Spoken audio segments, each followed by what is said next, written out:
सृष्टि बचपन से ही दिखने में सुंदर नहीं थी, लेकिन अमीर बाप की बेटी सृष्टि पर उसकी माँ जान छिड़कती। मेरी बेटी कितनी प्यारी है, भगवान सबको सृष्टि जैसी बेटी दे। सृष्टि धीरे धीरे बड़ी होती है। एक दिन सृष्टि की सहेली कहती है, तू दिखने में कितनी अजीब सी है, लेकिन मैं जानती हूँ हम सब में सबसे अच्छी शादी तो तेरी ही होगी। तेरे पापा अमीर जो हैं। और बता नहीं सकते यार, दहेज तो हर कोई देता है, ये क्या ज्यादा ले जाएगी अपने पति के लिए? अरे बड़े शहर में कोठी है इसके पापा की। अरे पापा की है ना, कौन सी इसकी है?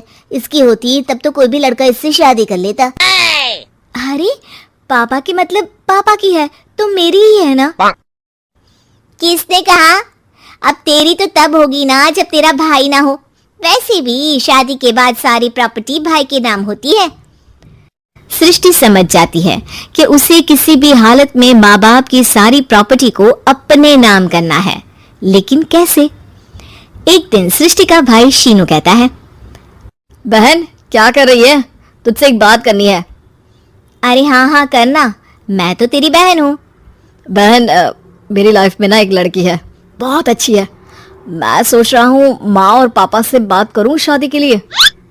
सृष्टि को समझ में आ जाता है कि भाई की शादी होते ही भाभी उसे एक दिन भी घर में बर्दाश्त नहीं करेगी। क्या बात है भाई, बताना कौन है वो? यार वो बहुत अच्छी लड़की है, पढ़ी लिखी है, मेरे साथ जॉब भी करती है। बस एक प्रॉब्लम है। हाँ प्रॉब्लम? क्या प्रॉब्लम है भाई? यार वो शादीशुदा है, लेकिन उसके पति ने उसे सिर्फ इसलिए छोड़ दिया क्योंकि उसके माँ बाप दहेज नहीं दे पाए।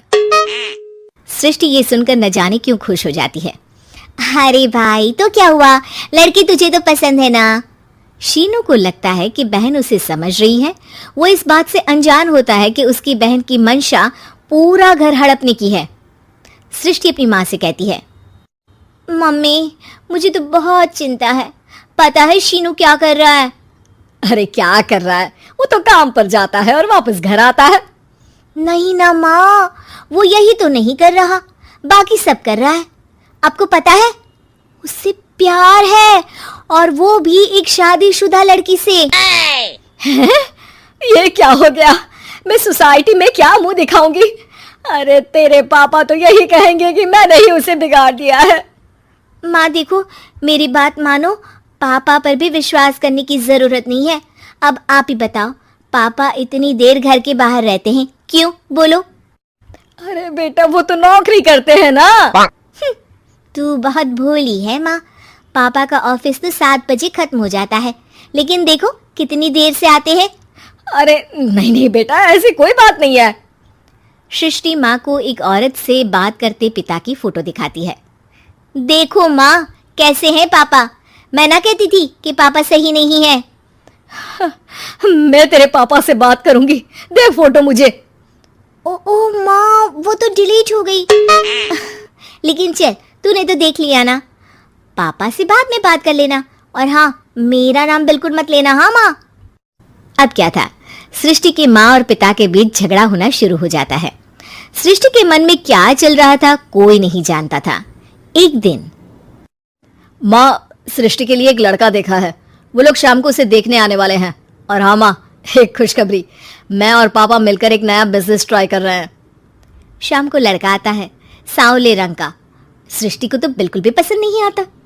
लड़की की माँ कहती है, लड़की का चेहरा तो कोई खास नहीं, लेकिन अगर मेरे बेटे को आप लोग सेटल कर दें तो मैं उसकी शादी आपकी बेटी से करवा दूं। सृष्टि को लड़का बिल्कुल पसंद नहीं था। उसे भाई पर गुस्सा आ जाता है। लड़के वालों के जाने के बाद कहती है, माँ देखा शीनू मेरे लिए कैसा लड़का लेकर आया, न दिखाने लायक न सुनने लायक, सेटल भी नहीं, वो भी हम करे। अरे माँ मैं जानती हूँ ये मेरी शादी किसी भी घर में क्यों करवाना चाहता है। अरे कैसी बात कर रही है बहन, तूने तो देखा ना, लड़के को मैंने ही मना कर दिया तुझसे शादी के लिए। जिसने लड़का बताया था उसने उसकी बहुत तारीफ की थी। बात आई गई हो जाती है, लेकिन सृष्टि का मन शांत नहीं होता। क्या करूं कुछ समझ में नहीं आ रहा। मेरी शादी हो गई तो ये लोग पूरी प्रॉपर्टी शीनू के नाम कर देंगे, मेरे हाथ तो कुछ लगेगा ही नहीं। तभी सृष्टि को आइडिया आता है। वो किसी वकील को फोन करती है। जी देखिए, अगर आपके मम्मी पापा का तलाक हो जाता है तो आपके पिता की आधी प्रॉपर्टी आपकी माँ के नाम हो जाएगी, फिर उसे वो किसी को भी दे सकती है। सृष्टि अब माँ को बेटे के खिलाफ भरती है। माँ, शीनू पर नजर रखा करो, वो जिस लड़की के प्यार में है ना वो शादीशुदा है। यहाँ आएगी, सारा पैसा रुपया जमीन जायदाद सब हड़प लेगी। पापा का भी हाल तुमसे छुपा नहीं है। ऐसा ना हो कि मैं और आप एक दिन सड़क पर भीख मांगे। भगवान, मैं तो जीते जी मर जाऊंगी अगर ऐसा हो गया तो। ऐसा हो गया नहीं माँ, ऐसा ही होगा। अभी समय है, आगे का सोच लो। मैं तो कहती हूँ पापा से आधी प्रॉपर्टी लेकर अलग हो जाओ। पापा की आधी प्रॉपर्टी भी हम लोगों को अगर मिल जाती है ना तो अगले 7 जन्म सफल समझो। बेचारी माँ बेटी के कहने पर पति से तलाक लेकर अलग हो जाती है। सृष्टि अब पैसों से गाड़ी और अपने दूसरे महंगे शौक पूरे करने लगी। उसके दोस्त भी उसके पैसे इस्तेमाल करते। सृष्टि, कल तुम कहाँ थी? मैं सारा दिन घर पर अकेली थी। तो मैं क्या करूं? मैंने ठेका तो नहीं लिया है ना तुम्हें संभालने का। माँ को सृष्टि से ये उम्मीद नहीं थी। वो बैठकर रोने लगती है। वहीं उसका पति यानी कि सृष्टि के पिता आ जाते हैं।